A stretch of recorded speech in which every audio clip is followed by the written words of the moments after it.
संघ के कार्य के 100 वर्ष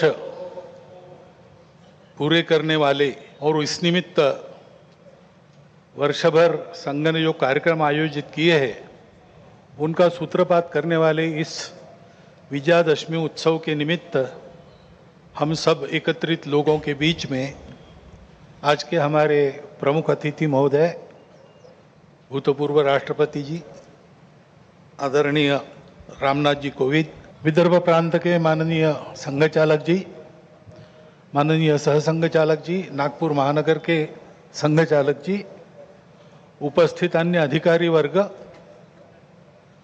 परम श्रद्धेय संतवृंद, आत्मीय स्वयंसेवक बंधु, नागरिक सज्जन एवं माता भगिनी, यह वर्ष श्री गुरु तेग बहादुर जी के बलिदान का 350वां वर्ष इस नाते और संपन्न होगा। हिंद की चादर बनकर जिन्होंने अत्याचार, अन्याय और सांप्रदायिक भेदभाव से समाज के मुक्ति के लिए अपना सर्वोच्च बलिदान दिया, समाज की रक्षा की, ऐसी एक विभूति, उसका स्मरण इस वर्ष होगा। आज 2 अक्टूबर है, इसलिए स्वर्गीय महात्मा गांधी जी की भी जयंती है। अपने स्वातंत्र्य की लड़ाई में उनका योगदान तो अविस्मरणीय है,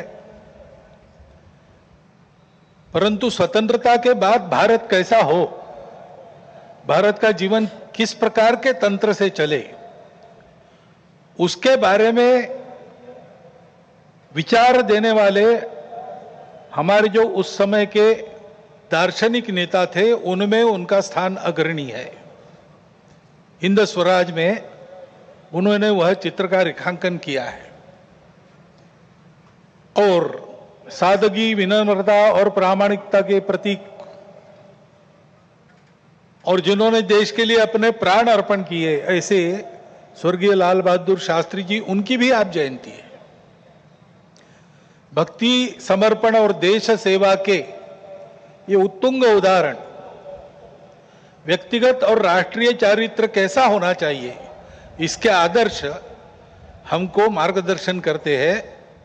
और आज की परिस्थिति का अगर हम विचार करते हैं तो हमारे ध्यान में आता है कि यह परिस्थिति भी हमसे इसी प्रकार के जीवन की अपेक्षा कर रही है। परिस्थिति एक सी नहीं होती, अनेक रंगों की होती है। तो परिस्थिति में बहुत कुछ अच्छा है, इसलिए बीता कालावधि 1 वर्ष का हमारी आशाएं और विश्वासों को भी दृढ़ करता है और हमारे सामने पुरानी और नई जो चुनौतियां उपस्थित है उनको अधिक स्पष्ट करने वाला भी वही कालावधि है। जैसे प्रयागराज में एक विशाल महाकुंभ हुआ, आधुनिक व्यवस्थापन के सारे कीर्तिमान तोड़कर एक जागतिक विक्रम तो उसने प्रस्थापित किया ही, लेकिन संपूर्ण भारत में श्रद्धा और एकात्मता की एक लहर उसने दौड़ा दी। पिछले साल एक दुर्घटना पहलगाम की भी हुई, हमला हुआ सीमा पार के आतंकियों के द्वारा, 26 भारतीय नागरिकों की उनका धर्म पूछकर हत्या की। लेकिन उसके चलते सारे देश में प्रचंड दुख और क्रोध की लहर पैदा हुई। पूरी तैयारी करके सरकार ने, हमारी सेना ने उसका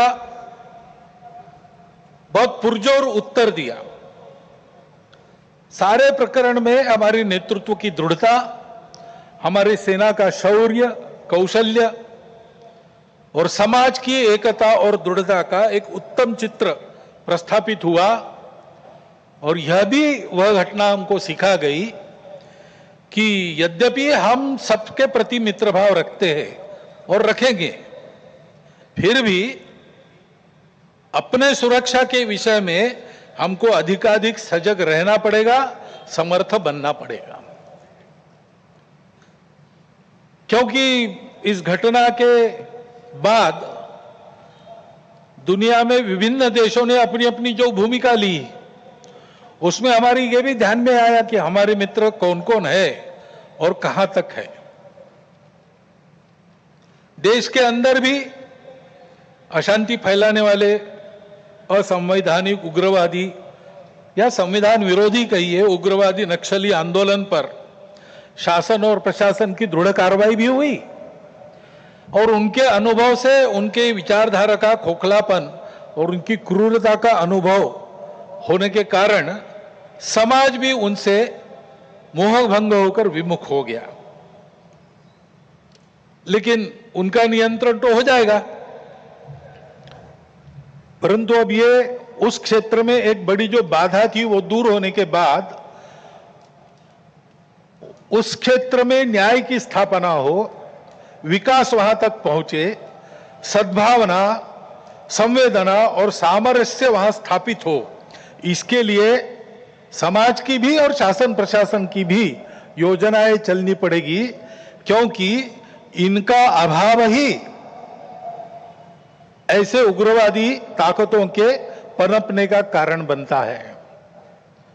इससे त्रस्त मनुष्य दूसरा कुछ उपाय दिखता नहीं, इसलिए निराश होकर उनको प्रश्रय देता है। ये न हो इसलिए ऐसी योजनाओं की आवश्यकता है। आर्थिक क्षेत्र में भी हम आगे बढ़ रहे हैं। ऐसा जो प्रचलित परिमाण है दुनिया के, उसके आधार पर कहा जा सकता है हमारा देश आर्थिक क्षेत्र में आगे बढ़े, इसलिए आर्थिक जगत के हमारे उद्योगी बंधु, विशेषकर तरुण उद्योजक, इनमें एक मादा भी दिखता है, उत्साह भी दिखता है, इच्छा आकांक्षा भी दिखती है। परंतु ये जो प्रचलित अर्थ प्रणाली है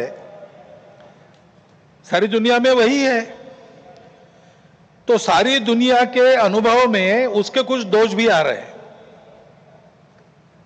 विकास के इस प्रकार के पद्धति से अमीरी और गरीबी का अंतर बढ़ता है।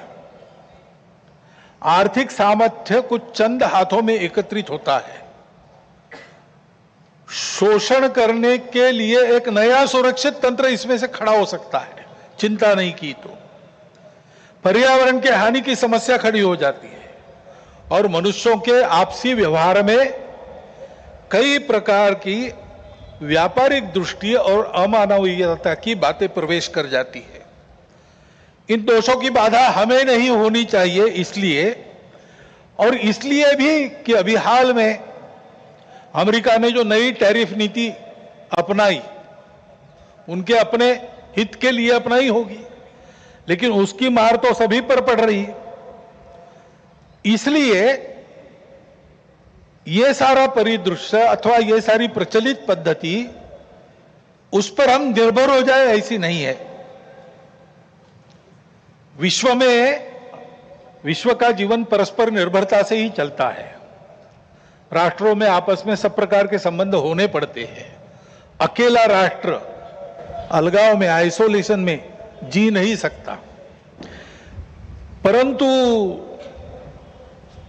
ये निर्भरता मजबूरी में ना बदल जाए, क्योंकि वो कब बदलेगी, कैसे बदलेगी, उसका कोई पता नहीं।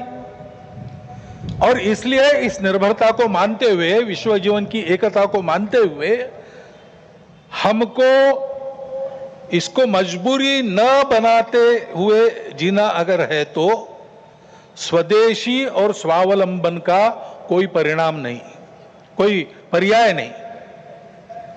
हमको आत्मनिर्भर होना पड़ेगा, स्वावलंबी जीवन जीना पड़ेगा, स्वदेशी का उपयोग करना पड़ेगा, और फिर भी अंतरराष्ट्रीय संबंधों का सब प्रकार के, राजनयिक हो, आर्थिक हो, व्यापारिक हो, इन सब का जतन हमको करना पड़ेगा। लेकिन उसमें मजबूरी नहीं होगी, हमारी अपनी इच्छा होगी, हमारा अपना सद्भाव होगा, ऐसा हमको बनना पड़ेगा। प्रचलित पद्धति जो है उसके दुष्परिणाम हमारे यहां भी दिखते हैं। अभी हाल में ही जो खबरें पिछले 1-2 साल से चल रही है, प्रत्यक्ष हम देख रहे हिमालय के क्षेत्र में कैसे चल रहा है। वर्षा का अनियमित होना तो सर्वदूर है, प्रकृति के प्रकोप भी बढ़ गए हैं, भूस्खलन होता है, अप्रत्याशित वर्षा होती है, हिम नदियां सूख रही है। ऐसे परिणाम गत 3-4 वर्षों में तीव्र होते चले जा रहे हैं। ये हिमालय हमारे लिए सुरक्षा की दीवार और दक्षिण पूर्व एशिया के लिए उसका पूरा जलस्रोत हिमालय से ही आता है। अगर प्रचलित विकास की पद्धति में से इन सारी बातों को और प्रोत्साहन मिलता होने के लिए, तो उस नीति का हमको पुनर्विचार करना पड़ेगा, क्योंकि हिमालय की आज की अवस्था एक खतरे की घंटी बजा रही है। प्राकृतिक उथल पुथल है तो जनजीवन में भी उथल पुथल दिख रही है। श्रीलंका में, बाद में बांग्लादेश में, बाद में नेपाल में, हमारे पड़ोसी देशों में भी हमने इसका अनुभव किया। अब कभी कभी हो जाता है, प्रशासन जनता के पास नहीं रहता, संवेदनशील नहीं रहता, लोकाभिमुख नहीं रहता, उनकी जनता की अवस्थाओं को ध्यान में रखकर नीतियां नहीं बनती, तो असंतोष रहता है। परंतु उस असंतोष को इस प्रकार व्यक्त होना, यह किसी के लाभ की बात नहीं है। अभी अभी प्रमुख अतिथि महोदय ने कहा, 25 नवंबर के भाषण की याद की, उसमें इस प्रकार के जो आंदोलन है जिसमें इतनी सारी हिंसा और विनाश होता है, डॉक्टर अंबेडकर साहब ने उसको ग्रामर ऑफ अनार्की कहा है।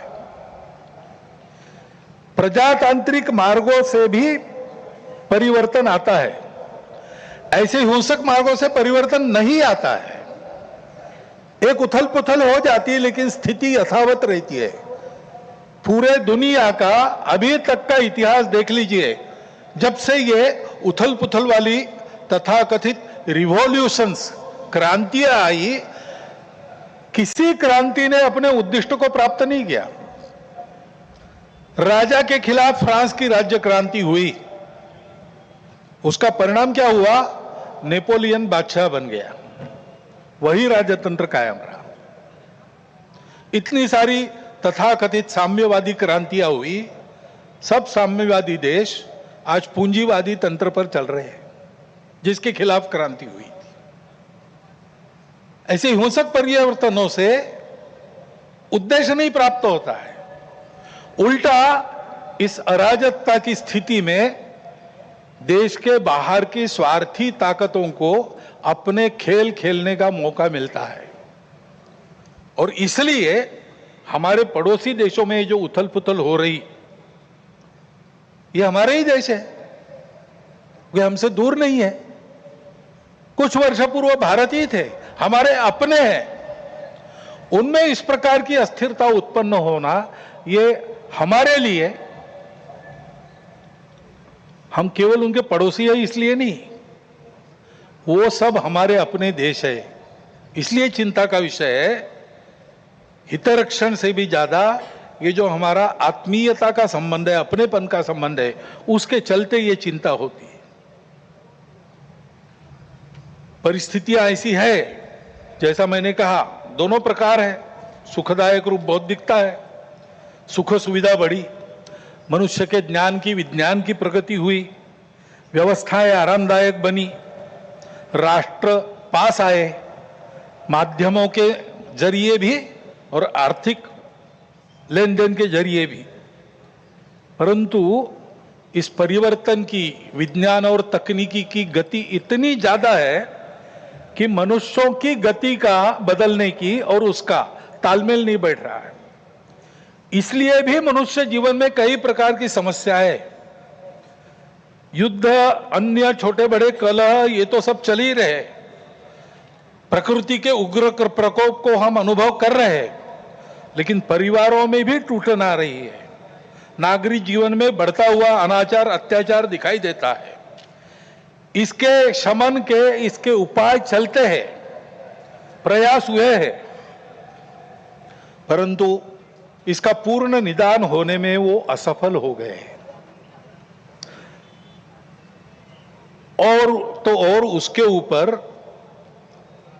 अस्वस्थता, कलह, हिंसा को बढ़ाते हुए विश्व में सब प्रकार की परंपरा, मांगल्य, संस्कृति, श्रद्धा, इसका संपूर्ण विनाश ही आगे परिवर्तन लाएगा।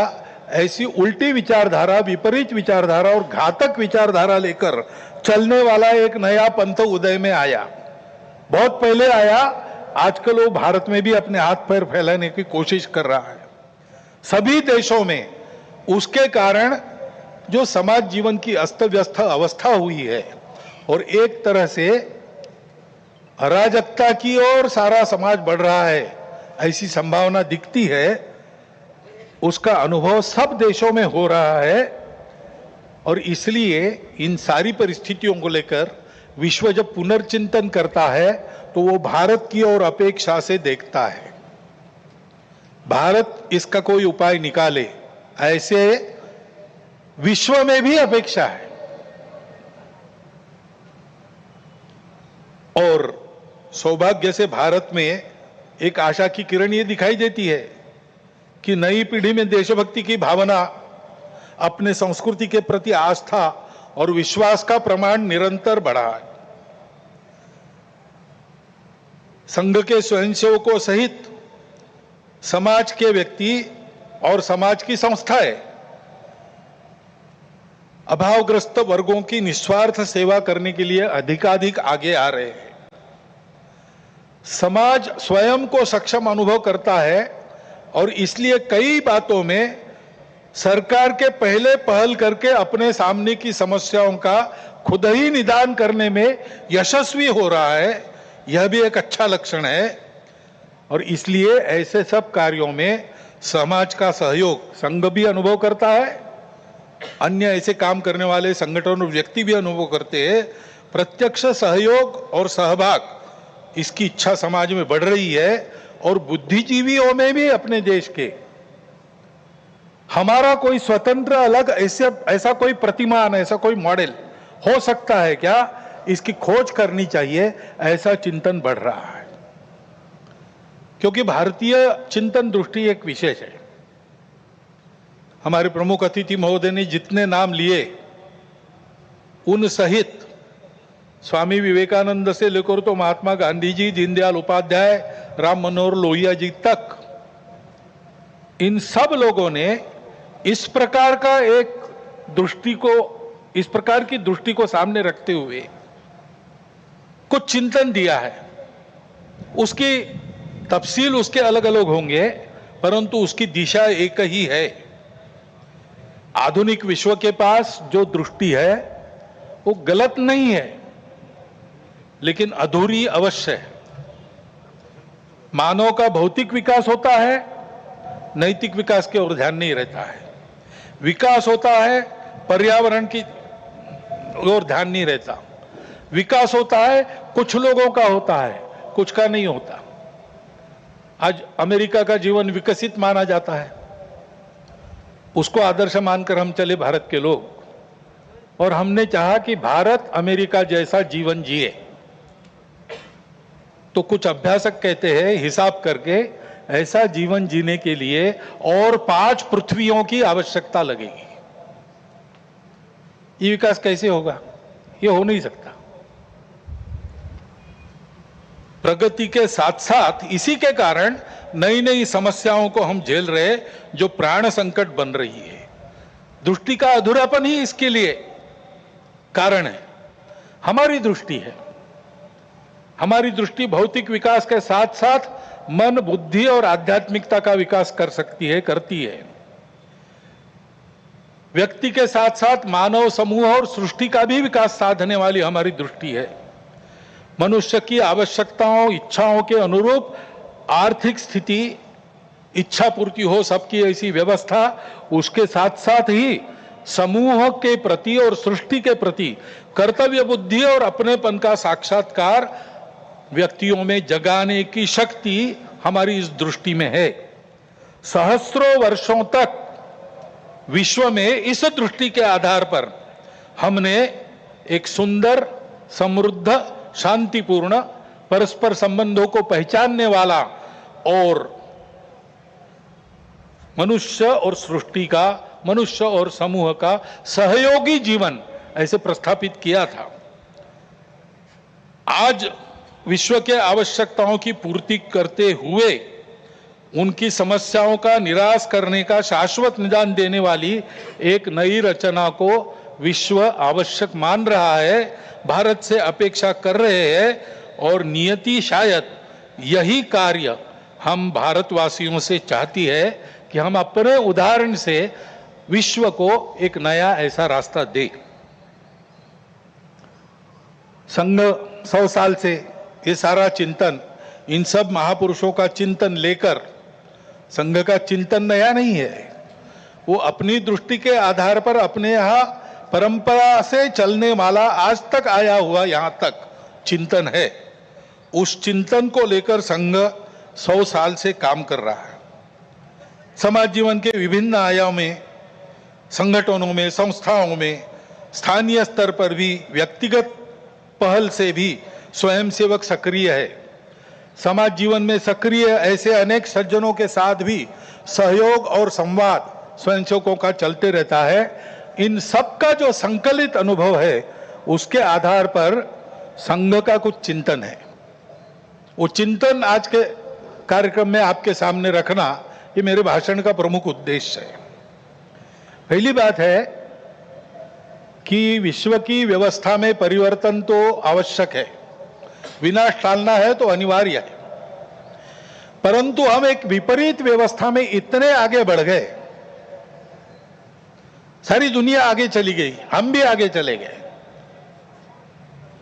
अब एकदम अगर पीछे मुड़ेंगे तो गाड़ी उलट जाएगी। इसलिए इस गति से आगे बढ़ते बढ़ते हुए धीरे धीरे छोटे छोटे कदमों से हमको मुड़ना पड़ेगा, एक लंबा मोड़ लेके पीछे आना पड़ेगा। देश काल परिस्थिति का ध्यान रखते हुए हम अपनी समग्र और एकात्म दृष्टि के आधार पर अपना स्वयं का विकास पथ बनाकर विश्व के सामने एक यशस्वी उदाहरण रखेंगे, तब इस व्यवस्था का परिवर्तन प्रारंभ होगा। अर्थ और काम के पीछे अंधी होकर भाग रही दुनिया को धर्म की दृष्टि देनी पड़ेगी।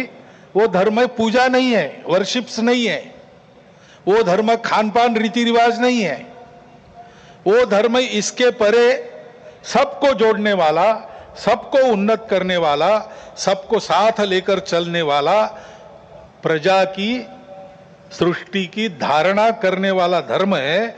उस धर्म का मार्ग हमको अपने उदाहरण से विश्व को देना पड़ेगा। भारतवर्ष को ऐसा होना ही पड़ेगा, ऐसे संघ मानता है 100 साल के अनुभव के बाद। अब संपूर्ण देश को ऐसा खड़ा करना है, लेकिन व्यवस्था है उसको नहीं बना सकती। व्यवस्था बनाने वाला मनुष्य होता है, समाज होता है, वो जैसा है वैसी व्यवस्था बनाएगा। कहते हैं प्रजातंत्र में अंग्रेजी में एक वाक्य, people get the government they deserve. तो ये नहीं है कि सारा कुछ जिम्मा उन पर है, उनकी समीक्षा करके स्तुति या उनकी निंदा हम करते रहे, ऐसा नहीं होता है।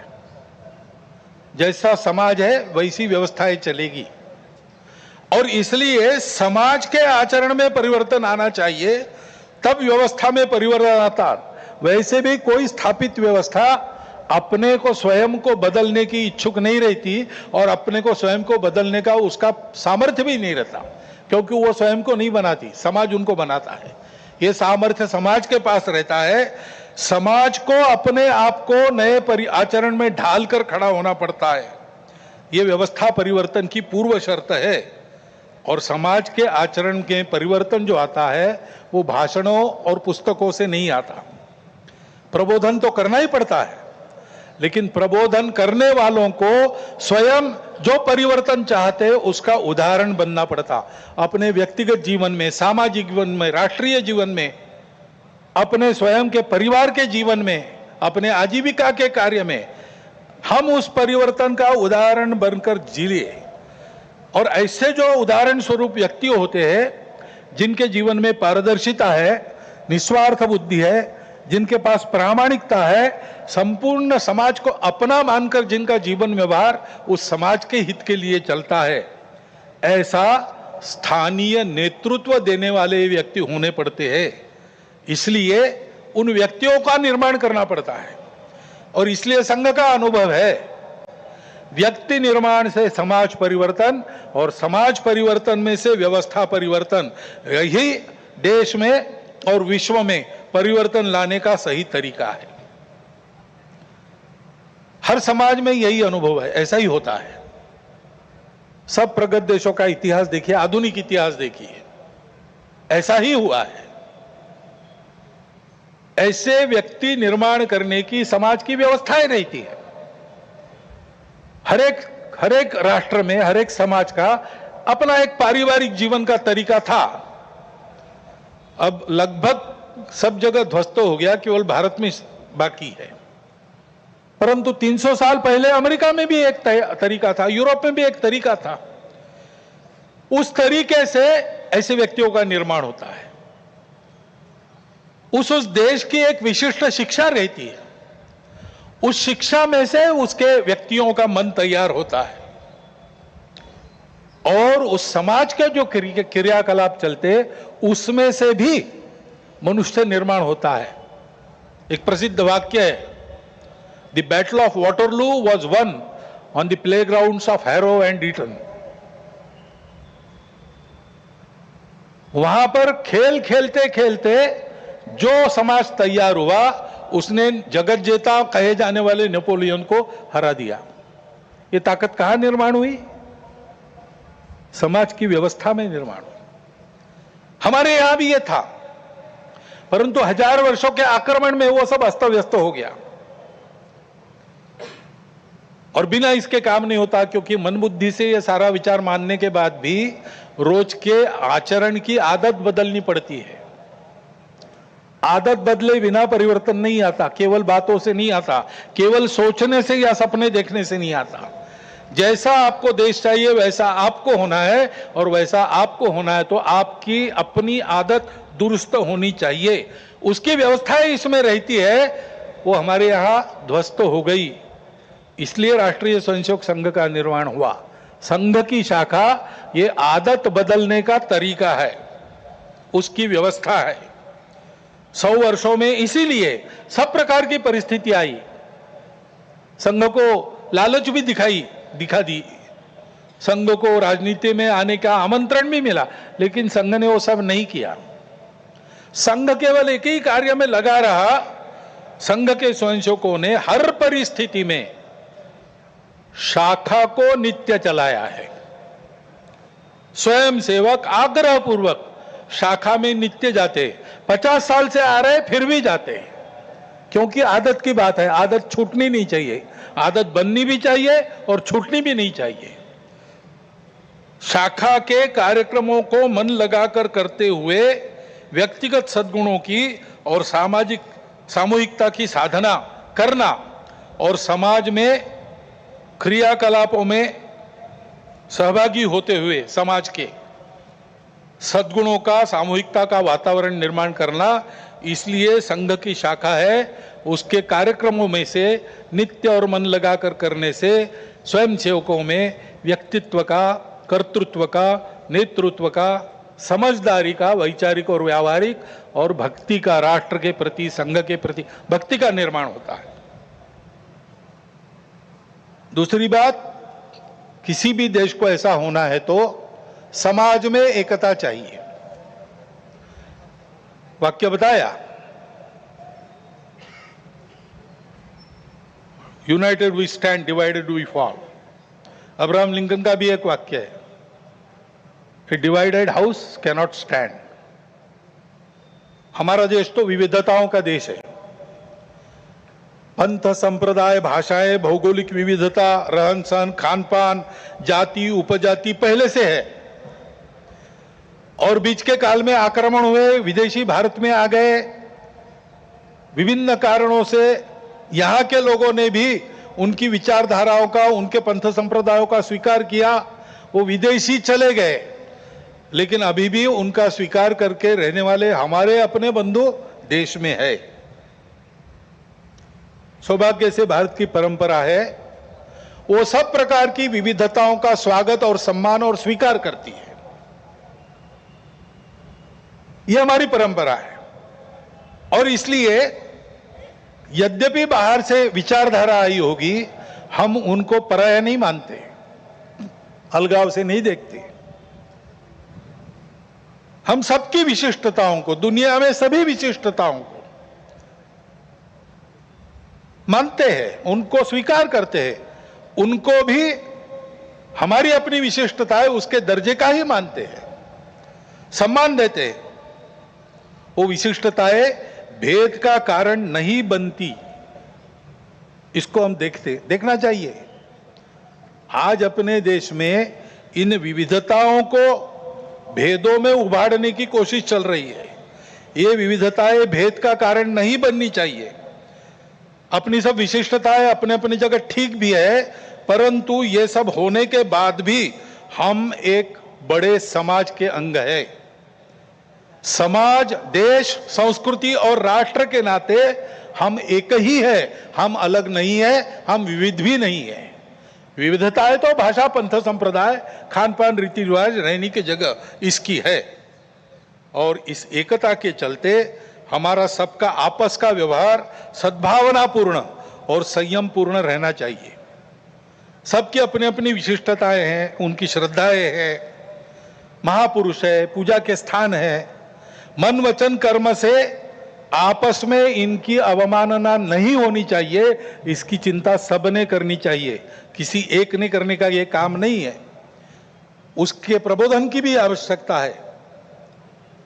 विविधता है और सब लोग साथ में रहते हैं तो जैसे अनेक बर्तन साथ में रखे तो कहीं ना कहीं आवाज हो ही जाती है। इतने बड़े समाज में इतने सारे लोगों के साथ रहने से कभी कभी कुछ आवाज हो भी सकती है, लेकिन होने पर भी नियम पालन करना, व्यवस्था पालन करना, सद्भावपूर्ण व्यवहार करना, ऐसा स्वभाव बनना चाहिए। छोटी बड़ी बातों पर या केवल मन के संदेह पर कानून हाथ में लेकर रास्तों पर निकल आना, गुंडागर्दी, हिंसा करना, यह प्रवृत्ति ठीक नहीं। मन में प्रतिक्रिया रखकर अथवा किसी समुदाय विशेष को उकसाने के लिए अपना शक्ति प्रदर्शन करना, ऐसी घटनाओं को योजनापूर्वक कराया जाता है। उसके चंगुल में फंसना नहीं चाहिए। उसके परिणाम तात्कालिक और दीर्घकालिक दोनों दृष्टि से ठीक नहीं रहते। इन प्रवृत्तियों की रोकथाम आवश्यक है। शासन प्रशासन अपना काम बिना पक्षपात किए तथा बिना किसी दबाव में आए नियम के अनुसार करें, परंतु समाज की सज्जन शक्ति और युवा पीढ़ी को भी सजग और संगठित होना पड़ेगा। आवश्यकता अनुसार हस्तक्षेप भी करना पड़ेगा, क्योंकि ये अराजकता का व्याकरण है, इसको रोकना ही पड़ेगा। हमारी इस एकता का आधार क्या है? हमारी संस्कृति है। डॉक्टर अंबेडकर साहब ने इसको शब्द दिया है इनहेरेंट कल्चरल यूनिटी, अंतर्निहित सांस्कृतिक एकता। ये भारतीय संस्कृति प्राचीन समय से चलती आई है। भारत की विशेषता है, वो सर्वसमावेशक है, सबका सम्मान और स्वीकार करने की सीख देती है, क्योंकि भारत के आध्यात्मिक सत्य पर, उस सत्य पर आधारित धर्म पर, यानी सत्य, करुणा, शुचिता और तप के सदाचार पर वह धर्म आधारित है। उसी पर यह संस्कृति भी बनी है। इसका जतन सनातन काल से आज तक हर परिस्थिति में किसने किया है?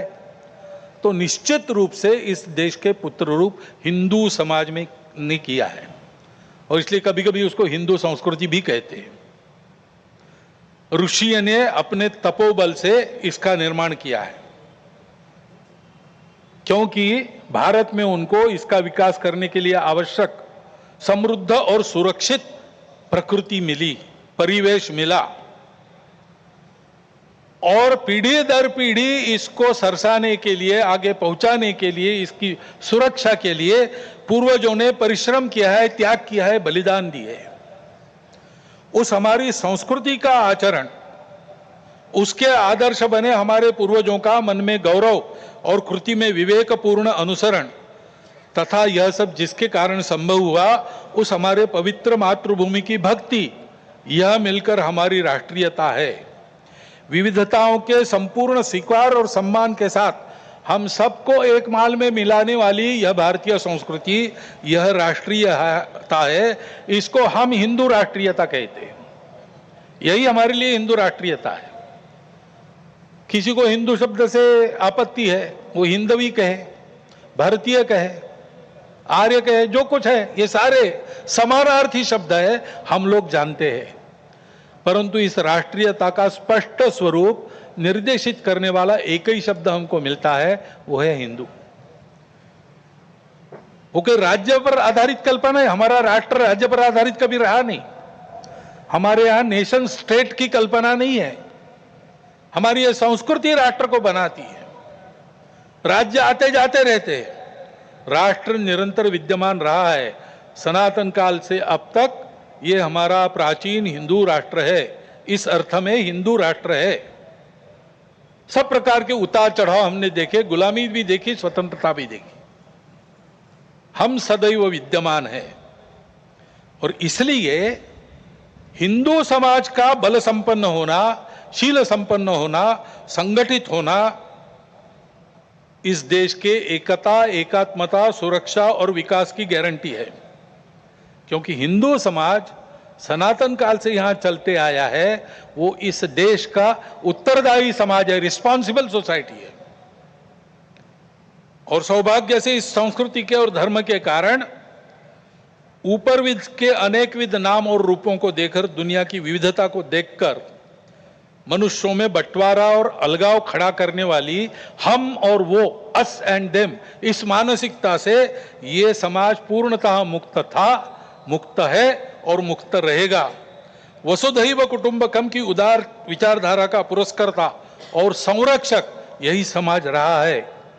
विश्व के विकास में अपना अपेक्षित और उचित योगदान देने वाला देश, इसको बनाना ये इसीलिए हिंदू समाज का कर्तव्य बनता है।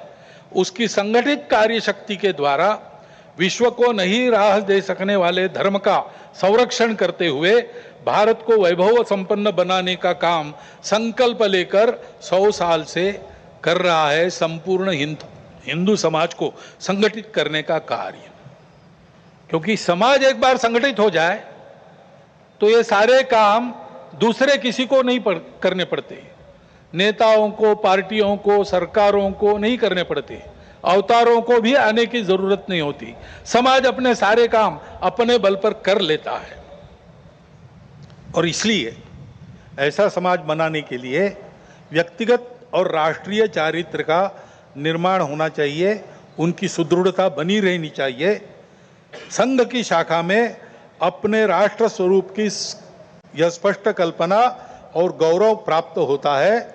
और जो मैंने 5 बातें कही, कर्तृत्व, नेतृत्व, व्यक्तित्व, समझदारी और भक्ति, वो भी शाखा के इन संस्कारों से प्राप्त होती है। इसलिए शताब्दी वर्ष में हम जो कर रहे हैं, क्या सोचकर कर रहे हैं? एक तो ये सारा उत्पन्न करने वाला संघ की शाखा का काम, वो भौगोलिक दृष्टि से, समाज के विभिन्न स्तरों की दृष्टि से सर्वव्यापी होना चाहिए। और सामाजिक आचरण में सहज परिवर्तन लाने वाला पंच परिवर्तन कार्यक्रम हमारा है। उसका कुछ वर्णन तो प्रमुख अतिथि जी ने भी किया है। मुझे आज करने की आवश्यकता नहीं है, क्योंकि इन 5 विषयों का पूरा विवरण गत 2-3 वर्षों में हम सतत कर रहे हैं। सबको पता है ये पंच परिवर्तन क्या है। सामाजिक समरसता, कुटुंब प्रबोधन, पर्यावरण संरक्षण, स्वबोध तथा स्वदेशी व नियम कानून, नागरिक अनुशासन और संविधान का पालन, इन 5 विषयों में स्वयं के आचरण से, उनके उदाहरणों का, स्वयंसेवकों के उदाहरणों का अनुकरण समाज में हो, ऐसी अपेक्षा रख के कार्यक्रम चलेगा। इसमें जो करना है कृतियां, वो बहुत सरल है, सहज है, सब कर सकते हैं। और ये करने वाले केवल हम नहीं हैं। पहले से भी इस प्रकार के कार्यक्रम करने वाले अनेक व्यक्ति और अनेक संगठन समाज में है। उन सब के साथ हमारा सहयोग, समन्वय कुछ शुरू हो गया है, कुछ साधा जाएगा, सबको सहयोग रहेगा, सबके साथ समन्वय रहेगा। इसके आधार पर जो परिवर्तन आएगा समाज में, उससे भारतवर्ष खड़ा होगा। भारत का यही भूमिका भारत की रही है विश्व के इतिहास में। समय समय पर विश्व का खोया हुआ संतुलन वापस लाने वाला, विश्व के जीवन में संयम और मर्यादा का भान उत्पन्न करने वाला विश्व धर्म देना, कुछ वैश्विक मूल्यों के आधार पर अपने अपने देश की प्रकृति के अनुसार ये सारा योगदान हो, इस प्रकार का अपना अपना राष्ट्र खड़ा करना, ऐसा ये विश्व धर्म देना, ये भारत की भूमिका रही है। हमारे स्वातंत्र्य संग्राम तथा राष्ट्रीय नवोत्थान में पुरोधाओं के सामने स्वतंत्र होने के बाद भारत की समृद्धि और क्षमताओं के विकास का परिणाम क्या होगा, इसका जो चित्र था वो यही था। हमारे बंगाल प्रांत के माननीय संघचालक थे स्वर्गीय केशव चंद्र चक्रवर्ती, उत्तम कवि थे। उन्होंने इस बात को अपने एक कविता में बड़े सुंदर शब्दों में व्यक्त किया है। बाली सिंघल जबोद्वीपे प्रांतार माझे ओठे, कोतो माठ कोतो मंदिर कोतो प्रस्तारे फूल फोटे, तादेर मुखेर मधुमय बानी, शुने थेमे जाए सब हानाहानी, अभ्युदयर सभ्यता जागे विश्वेर घरे घरे। सिंहल और जावा द्वीप तक भारतीय संस्कृति का प्रभाव फैला हुआ था। जगह जगह मठ मंदिर थे जहां जीवन की सुगंध फूलों से बिखरती थी। भारत की मधुर और ज्ञानवाणी सुनकर अन्य देशों में भी वैरभाव और अशांति समाप्ति होती थी और अभ्युदय की यानी सबके उदय की सभ्यता जागती थी। आइए भारत का यही आत्मस्वरूप आज की देशकाल परिस्थिति से सुसंगत शैली में फिर से विश्व में खड़ा करना है। पूर्वज प्रदत्त इस कर्तव्य को और विश्व की आज की इस अनिवार्य आवश्यकता को पूर्ण करने के लिए हम सब मिलकर साथ चलकर अपने कर्तव्य पथ पर अग्रसर होने के लिए आज की विजयादशमी के मुहूर्त पर सीमोल्लंघन को संपन्न करें। भारत माता की जय।